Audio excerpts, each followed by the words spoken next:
Hi guys, how are you? So we're just going to walk through a little bit. I'll tell you what Zego is, because I know many of you may not know what it is. What we changed, what was the new experience that we were trying to migrate our users to, and then what were we trying to sunset. And then we'll walk through all of the Pendo tools that we used throughout that entire migration to make sure that it went through as smoothly as we could make it. So I'll go to the next. So Zego, we are a part of the global payments family. So hi, everybody out there. There's so many of you. Good to see you. Nice to meet you this week. But we are in the prop tech and fintech business industry. So what does that mean? We service property owners for multifamily apartment units. So our products specifically help those properties do digital payments, which is the fintech part, with their residents to pay their rent, or potentially an HOA if it's a homeowner. We also do utility management to help, again, property owners manage those large utilities across all of their properties or portfolio. And then we also have a resident app. So we service our customers' customers with an application that allows them to make their rent payments, one, but also we have a resident experience inside of that. So what I mean by a resident experience is things that allow our properties to form a community within their apartment complexes and really help their residents to love their properties, be able to communicate with them efficiently, sign up for amenities, get their packages on time, all that kind of stuff. So that's a little bit of us. I'm Amanda. Hi, guys. So I am the Director of User Experience at Zego. I worked pretty closely with Katie, who also works with that. She's in client enablement. She and I and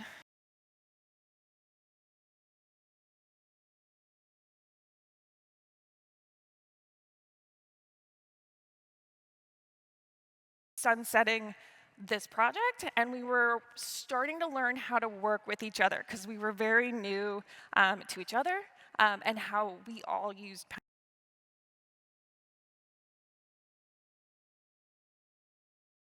I'll kind of tap back on what I've heard in a lot of sessions. Change is hard, right? We're talking about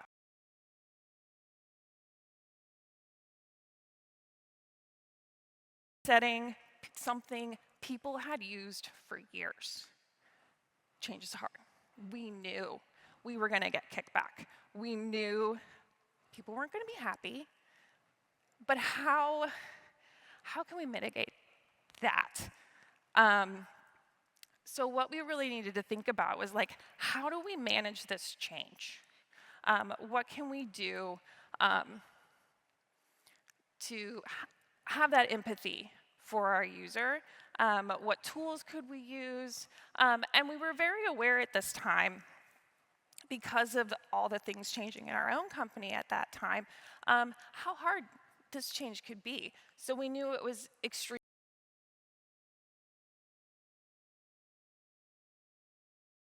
had to be very delicate. And we had to pivot very delicately. Because we're talking about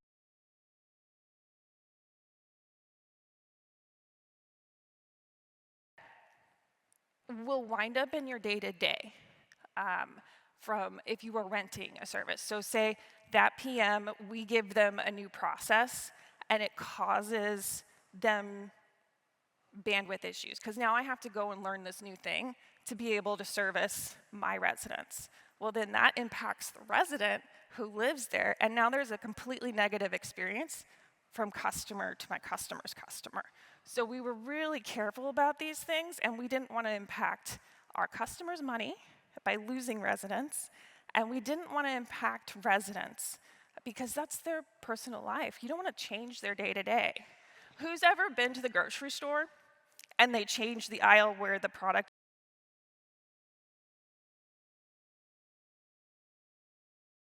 I was so pissed. It took me an extra half an hour just to find the things that I wanted, right? And it's a bad experience. It's not fun. It may work out for the grocery store. I found a few new things maybe that I wouldn't have purchased anyways.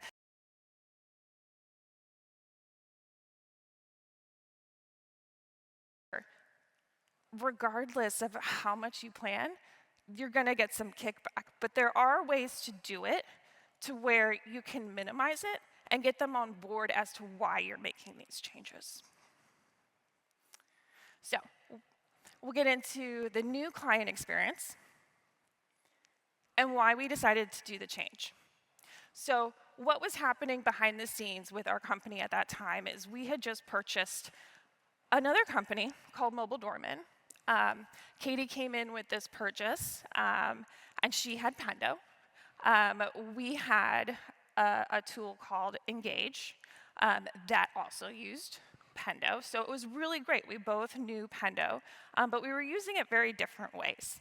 And the two products were actually very, very similar. They did resident experience that I was talking about before, but we each did it slightly different.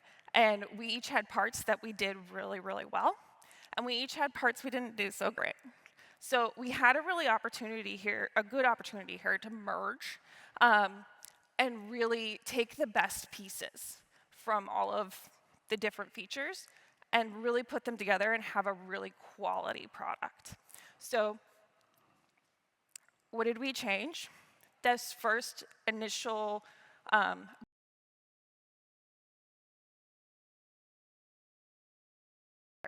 we really wanted to start combining the experiences. We really wanted to be cohesive. We wanted to make sure, one, the Zego brand was on there, that we were telling our clients, okay, yay, we're working together.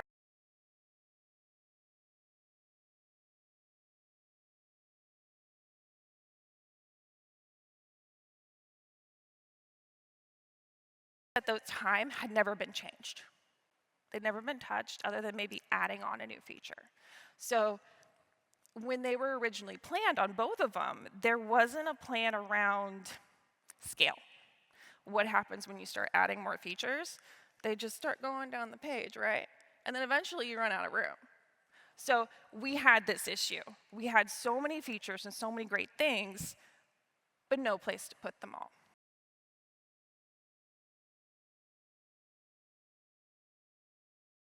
About how this could grow.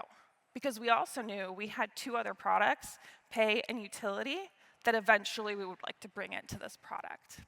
So we had a lot of things we wanted to do. But we also know changing navigation is hard. You're going to get a lot of kickback on that one. That is one of your major functions inside of an application.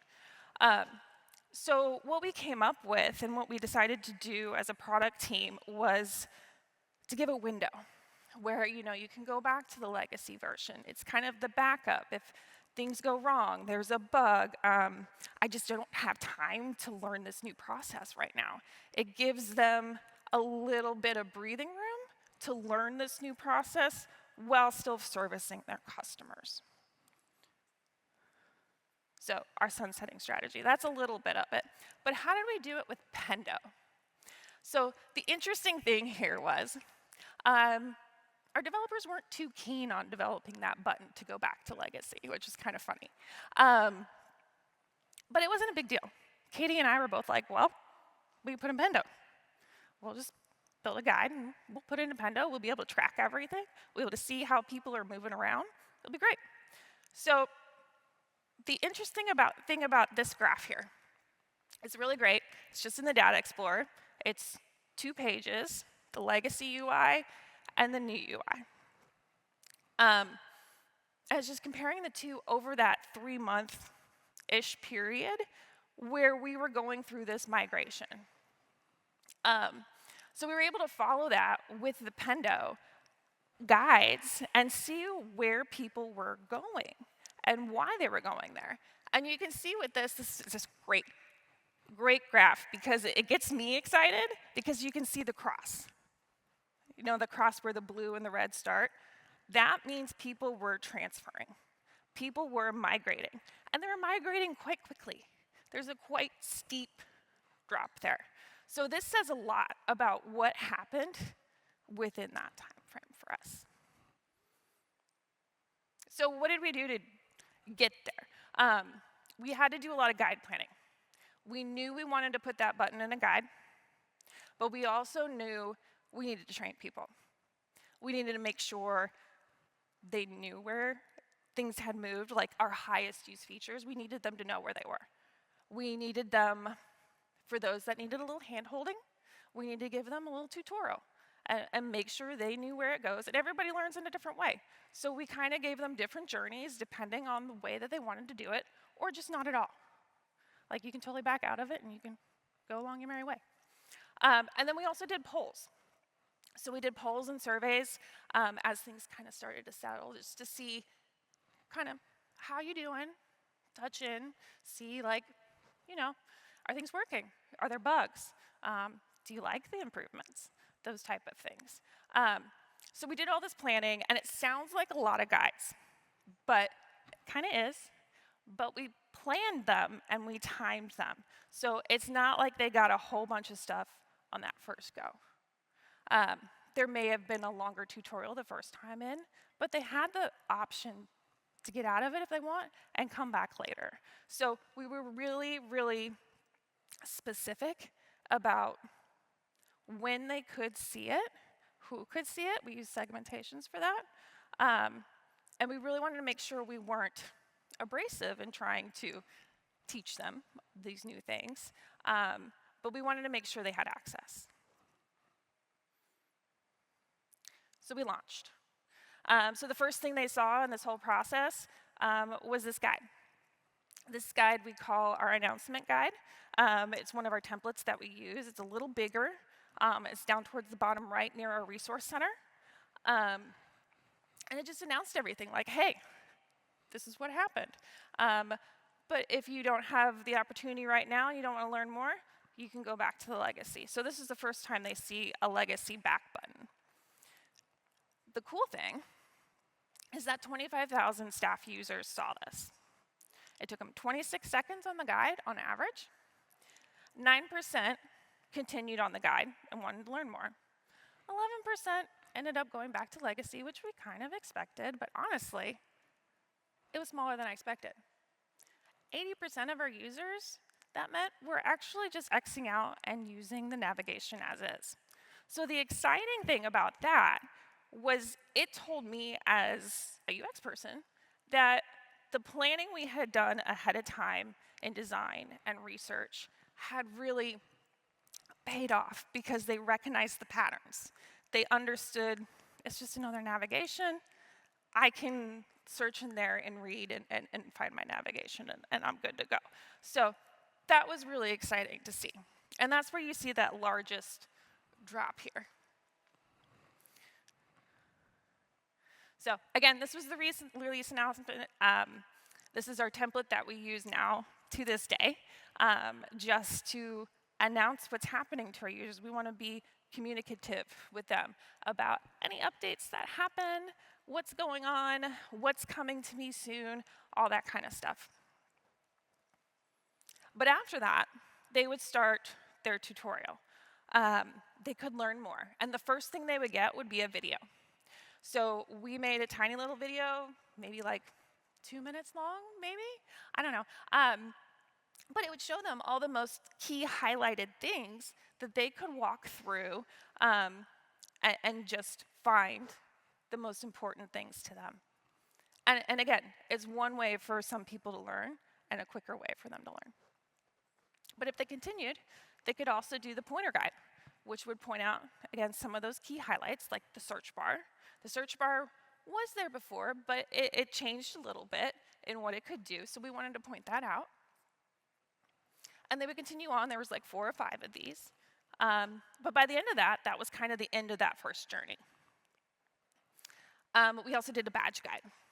So the badge guide is one that just sat at the bottom of our page next to our resource center, something they could find every time they went in. So what happened after that first time, if they went back to the legacy UI, they were there for that day. If they came back another day, they'd be back in the new UI. So if they wanted to go back, they would use this badge button to go back. And this is how we were tracking them. This is how we knew they were continually going back and even how many clicks they were doing a day. We had some people switching back and forth, and we could see this and follow it. And then we have our special users. We have some clients. Everybody's got that client that's like, oh, I want this. The best thing about Pendo, it was no code. So we're like, yeah, sure, we can do that. They asked specifically for this button to show up at the top of the page where they wanted it. And that's how they communicated to all their staff users. This is where you need to go for now. They were missing a very specific feature that only was still in the legacy side. So we understood, you want to go back and you're going to have to go back for maybe the next month, but it'll be out soon. So once it was out, we took that down. And then we had internal guides. So we had an internal specific guide that was for our users and our admins that had to go back. There were some things specifically that we hadn't yet rolled out for our internal users, so they had to go back. But we didn't want them to be skewing our data as far as the larger client base. So we were able to make them just a guide. It worked out pretty good. And we were able to track them that way too. And put back to product, hey, we've got a lot of users going back and using this thing. You should really think about, releasing that soon. And lastly, so one of the last guides here is the poll guide. So my team and I started, this is the first time we did it, we started doing SAT scores after releases using the survey tool. And we also would ask questions. And actually, a lot of people would go on to like the third screen, surprisingly. They wanted to give us feedback, which was great. And we left an open-ended question, and we gathered all that feedback.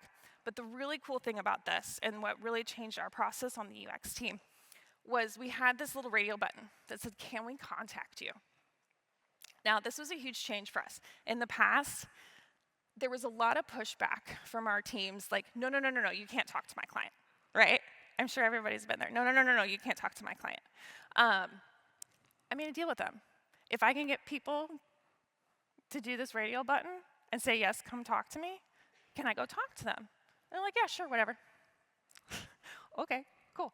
So we now had a list of people we could go talk to face-to-face and ask them directly, like, how's it going? What do you like? What do you don't like? What's happening? Which was really great for us. Okay, so at this point, we're kind of in monitoring. We're supporting it. We're figuring out what's going on. We're just watching what's happening. And we were doing this multiple ways. So like there were the traditional ways of kind of working with our CSM team, working with our support team, getting feedback through those channels in like Slack, through Jira, a lot of different ways. But I think the best way that we did get feedback was looking at Pendo. And this is one of the examples. So again, this is that same graph. And it's interesting because you start to see a slight incline right there. And it was a trend that we're like, oh gosh, this could be bad. So what we were seeing repeated use and more repeated use and more clicks daily. And so we're like, oh, we need to look at this. What's happening here? So what we did is we went into segmentation. We made a quick segmentation based on that guide to see how many people were using it. How many people were actually hitting the legacy UI?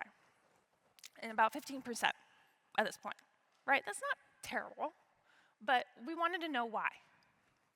Because it was consistent usage. So what we did was we went to the funnels. We used that same segment, and we funneled it from the legacy nav to see where they were going. We, not surprisingly, found 4 very similar things they were doing. They were going packages, they were going to messaging, they were going maintenance, and ship notes. And I go, okay, well, that's a lot of people. Let's see what the polls say. Come to find out, all of the feedback from that same segment were around messages, were around packages, were around maintenance, and were around work orders. And we were actually able to get exactly what was going wrong. And we were able to send that directly back to our support team and directly back to our product team and say, hey guys, we're seeing this issue. Support, are you seeing this? Product, can we fix it? And they immediately like, yeah, that's an issue, we're gonna fix it. And quick iterative process, we got that out the door, which was really great. This is just one example of those type of things that happened during that first month to 2 months. But once that happened, things started to go down. We were seeing very little use. And at this point, about 0.6% were still going back. So this may seem like really, really small and maybe not worth it, but we wanted to make sure there was nothing else, that there were no more bugs, that everything was okay. So we did one more guide. We did a tell us why. It had the back button, but we wanted them to tell us why they're still continuing to go back. But also, it was an opportunity for us to remind them, hey, this is going away. We're letting you have this a little longer than we thought we would. We're extending it just for you. Let us know why you're still here. And this was for just those users, that's 0.6% that were still going back. Everybody else had been fully migrated, and we turned off their back buttons. And what we found in that feedback, which actually surprisingly a lot of people did give us feedback, no bugs, not really any major issue, just resistance to change, really. And unfortunately, at this point, there's not a whole lot more we can do. So we went ahead and we sunsetted. So migration complete. This is really cool. This, again, is the same graph, but you can see here all the things that I was saying along that line. We did the planning, we did the launch, we did tutorials, polls and monitoring, and then we updated things and things started going back down again. We did one last survey, and then we were able to sunset. So what came next? So the exciting thing about this was the first time, especially the mobile dormant clients, had seen this big of a change. So it was a little rough for them at first, but we were able to get them on board through conversations, through talking to them in feedback sessions, to messaging that helped them understand what we were trying to do. And then the second time, the next time we released something, we updated the dashboard. Okay, they were fine with it. Like, it was like, oh, no big news. We did another poll, we did another survey, and they're like, oh, this is great. Or, oh, you know, it works. Okay, which was great. Another thing we learned out of this was we knew the way we communicated we liked. We wanted to make a process around this. So anytime we release something new, we now do guides to let them know ahead of time. We do guides when it releases, and we coordinate with our marketing team to make sure that messaging is similar, same as to what they're talking about on the website, in the emails, all that sort of stuff. And we can also, the great thing about the Pendo guides is really I can also guide you to the FAQs, to my resource center, where you have all of this information to help you learn about this new thing that's coming out. And then we also do internal comms. So we have a lot of admin users that are actually in this application as well. The admin tools are there. So we're able to train them with L&D on anything new that comes out. So they have very specific templates that are purple inside of our application so that they can learn all the new stuff that's coming out, that they can find the FAQs that help them communicate with their clients. And then I think the biggest thing that came out of this for me and my team was the voice of the client. This really jump-started all of our feedback work. It really helped us gain a good core of people we could talk to and reach out to and regularly find out after a release, like, how's it going? What happened? What do you think? And even discovery sessions. We would hear from somebody about one thing and they'd mention something else that we knew we were going to be working on soon. We'd be like, you want to talk about this? We're working on it. So it was really great for us, and it really helped us speed up that process of validating a lot of the work we were doing. So looking to the future. So what I'm really excited about, especially with a lot of this process that we've done in the past, we've done it one more time, actually. We did another migration with a mobile app through Pendo and Pendo Ads, and it went really, really well without a hitch. We got all of our users off of one mobile application onto another by using a Pendo guide that sent them to the App Store to download the new version. Really easy, really simple, and very quickly everybody was just moving over. But now we're talking about more unification. We are now a part of global payments. We have like 3 different tools, and we have like 7 different applications. So we're trying to like make that smaller and more manageable for ourselves. So in this, we know there's going to be more migrations. There's going to be more segmentation. There's going to be more sunsetting we have to do. So we're really excited that we get to use Session Replay and Listen and Data Sync that we've recently gotten to add to the processes we've now been able to establish and help us make sure that process is seamless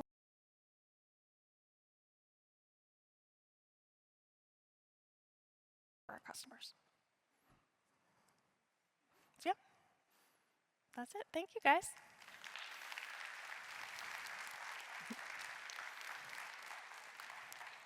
Great job. That was an amazing presentation, right? Woo! All right, we've got some time for some Q&A.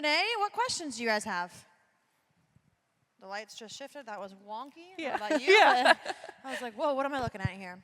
Do you guys have any questions? Yeah, I've got a one right question. I was actually really looking forward to this session. Thank you so much for breaking that down the way you did. Okay. We've done some very similar things. I wanted to get your thoughts on one particular challenge we've had. Users, when they come in, they've got something they're trying to get done, right? And they're not just eager to give us great information we're looking for. And when we've allowed them to continue having access to the classic one, we have those stubborn users that just go back. They don't even explore, nothing. But then, because we even did a pilot, but then when you go to take it away, right, that's when they rage. Have you learned anything about getting users to engage earlier about the product gaps that you think next time could help you shorten that time frame by getting those things earlier? Definitely, yeah, and that's what we've been able to do with a lot of our feedback loops. We've been able to get some of those users that we know are a little bit more special and have opinions and get them in the room early to say, okay, what is your process? How would this break it? How would it make it better? And that does help. It helps us source and make the best possible design and user flow that we can. And I think a lot of it too is, yeah, you're going to run into that, but I think also communicating through a Pendo banner sometimes helps too, just to say, hey, you know, we've got like 5 more days. Let us know why you're going back. We want to help you. Great question. I love that you used the word rage, because I don't know if you guys know this, but in our session replay feature, we actually can show you rage clicks, and it's one of my absolute favorite I'm excited features. for it. Yes. Rage clicks is pretty cool. Other questions? Right here. Emily got over there first. Hi there. How do you envision using data sync as part of your process? How to use data sync? Is that what you said? Yes. Yeah. So we're working really closely with our data PM and getting a lot of our features up into our Snowflake instance. So we're really excited about that. And with that, we're building kind of a 360 client model. So we can see where everybody is, where my cohorts are, how they're using our applications, how are they similar across all of our different products and things, and that will really help us understand when we're releasing, maybe we need to segment. Maybe we need to release to this group first and see how it goes, that type of thing. Great question. Thank you so much. There's one over here. Hey, guys. All right, so super quick question. We're actually doing something very similar where we are selling our product to somebody who's then selling it to our users. Whenever you're doing this kind of change, how are you approaching your customers about how their users will be going through this change? Yeah, so this example was purely just for mainly our clients, but there are products when we release them that can also affect their end user. So packages is a really good one. We did the update for our client side, and we also did our update for our resident at the same time, and they needed to talk to each other, right? So we have Katie, who's really great with client enablement on the client side, and then Spencer and I make sure we're also working with marketing, and we're giving them messages inside the mobile app, inside the web app where they are, to make sure when they're getting emails from the marketing team that this thing's coming, these changes are coming. And then we're actually talking about possibly putting the resource center on our resident side. So they have a quicker access to the support and the FAQs that they would need as things change. Awesome, thank you. Great question. Any other questions? One right here. Hello, great presentation, thank you. I'm actually going through the same process like with my product management. The question I have is on the migration strategy. Like, was there some thought process where you were thinking to migrate customers in phases? Like, initially expose the guide to a specific segment of customers, see how it goes, and then migrate to second phase, something like that? We have done that on different things. I think this one, because we were allowing that window to go back, we did not. We just kind of rolled it out to everybody, and kind of wanted to see what everyone thought on this one. But we will do that a lot of times. And yes, we will use segments to make sure that banner goes directly to the people that got that update and not somebody else. So it's usually a product decision, and it's usually related to kind of, I guess, cost benefit and like how quickly they want to get it out. Yeah, so I'm guessing like the product has already made the decision to sunset the app within 4 months. Yes. So, okay. So they originally wanted to do it in a couple of months. We ended up extending it because of the things we learned through Pendo. Thank you. I love hearing all of the community of, hey, I'm going through this too. It's so kind of nice to Yes. know that we're sharing. We've got a question here, but I see 2 more hands. We'll come to you guys next, I promise. Go ahead. Hey, was the scope of your migration mostly just the navigation update, or was it a larger migration project? Right, so this was the first of many. We actually, like I said, we had a ton of products that were similar across these two things. So we went through a couple of years of re-releasing a bunch of those features. Like we did the dashboard, the next one. We did amenities, we did packages. So still trying to combine all these things is kind of like a 2 to 5 year vision. Got it. Thank you. So I've got a question that might be a little bit different, and that is you had 2 different systems, each with Pendo involved, and your goal was to more or less merge them into a new product. Is that right? Sorry, say again? Oh, I can't hear. How maybe the better way of looking at it is how are you when you took your data from pre-migration to post-migration? How are you handling the data beforehand? You know, maybe you had page tags out there, and you had data, and you had behavior related to that in the new environment.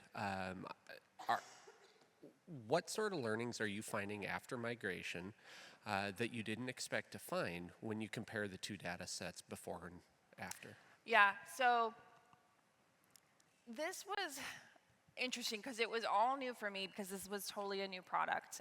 It was Mobile Doorman, and it was a tool Katie had been using on her side. So we actually had 2 different instances of Pendo for a long time. But I'd say probably a learning there was really, I was surprised how much feedback we got. I was surprised how much our customers appreciated the constant communication. But data-wise, it really didn't affect how it was already set up. It was already just that we used what had been there, and it didn't change any like setup within Pendo. So for your purposes, when did you decide to let go of old data, say from the mobile doorman time period? I'm in an organization where we love to hoard data for all sorts of real and imagined reasons. And Yeah. I'd love to let go of some of it. And in many ways, it creates noise for administering Pendo for us today. Yeah, we definitely have the same issues. I think those are things we're trying to figure out with our Pendo Center of Excellence, I think is one thing. Like, how long should I hold on to this? Is a year enough? Is 3 years? I think 5 years is way too long. So, yeah, I think it's working it out with your product teams and the people using Pendo to say, how long do I think I need to know this data point, or how far back do I typically go when I do a research project? For us, it's typically a year. We may not go much further back than that. Great questions. One right in front of you. Hi, great presentation. I have a question about when you get to the stage where you're starting to poll people that are still hanging on to a legacy version. Something that we hear a lot when we get to that stage, I read so many comments that are just like, I just like the old one better, or it's, I don't know, like you get some, it's easier to use, but I'm like, okay, that's not specific enough for me to really know what I need to bring into the new world. So can you share if you have any tips on how to dig in a little bit more and really differentiate? Is this someone who is in that category that they just don't like change, or is there something very specific that I can actually change in the product to help them transfer? Yeah, so we run into that a lot. Spencer and I see it a lot in a lot of our polls, like, oh, I hate this. Those type of comments you're gonna get. Unfortunately, you can't please everybody. And again, it's taking it with a grain of salt and comparing that with like overall usage. Like, how many people do you have using this tool? How many people are talking to you? How many people are giving you the blank answer of, I just don't like it? If that's fairly small, it's not too large of an issue. If it's fairly large, then I would say hopefully if you integrated like actually being able to talk to these users, you could pull more out of them. Sometimes too, it's being a little bit more specific in the question that you ask. Sometimes maybe doing a multiple choice question where they have to answer with one of your options. That could give you a little bit more insight as to maybe where the issue is. Thanks. Also, a little plug, if you guys did not hear, Pendo just released our new functionality, Insights, which will help you get insights into all the feedback that you're getting if you're utilizing Listen. So that can also help bring some of the stuff out for you and let you know, okay, hey, I should focus here or focus there. Nice. We've got time for probably a couple more questions. I think I saw one over here, maybe? No? Oh, one over here.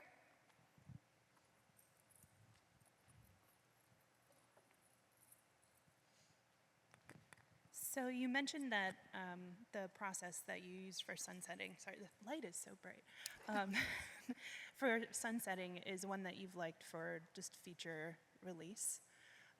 And I'm wondering how your team is thinking about the size, what's sort of the tipping point between doing multi-phase, like pre-education and release notes. Can you hear me? Sorry. Yeah, just barely. Sorry, Oh, maybe okay. say again. There you go. I will start over more briefly. Okay, sorry. So you mentioned that this pre-release education and then follow-up was a process that you really enjoyed, and you're using it also for feature releases. But it also seems quite heavy, so I'm wondering if you have a way of thinking about which releases or feature releases get this and which don't. Yes, absolutely. So yes, this one was pretty heavy. Obviously so because it was such a large change and typically freaks out users. So we definitely went maybe a little overboard, but we wanted to be super specific and make sure things went well because it was the first one. But when it comes to feature releases, depending on the size of the feature, if it's a total revamp or it's just an update, So if we were doing a total revamp, likely we would connect with marketing. We would put one of those announcement banners up maybe a couple weeks before that this thing's coming. We'll do another one when it releases, and then there is a tutorial that they could access, and there's a tutorial in the resource center.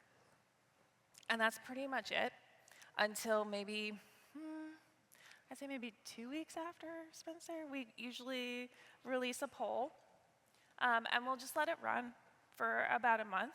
So it's much more streamlined in that way, and we're not sunsetting anything. So I don't have to do those extra banners to like let people know, make sure they're contacting me to tell me what's wrong, why won't you move over.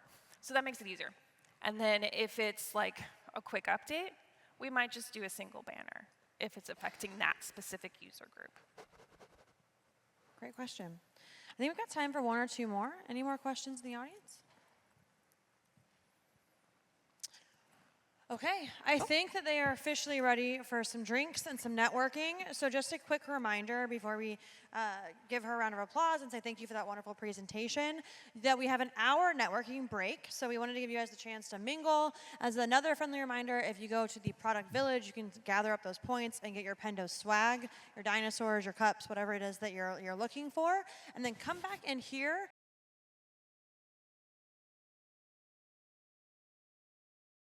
Party, we'll dance to Rev Run, whatever it is the night brings. Let's give our speaker a wonderful round of applause. She's did a great job. Thank you, guys. Thank you, guys. We'll see you at networking.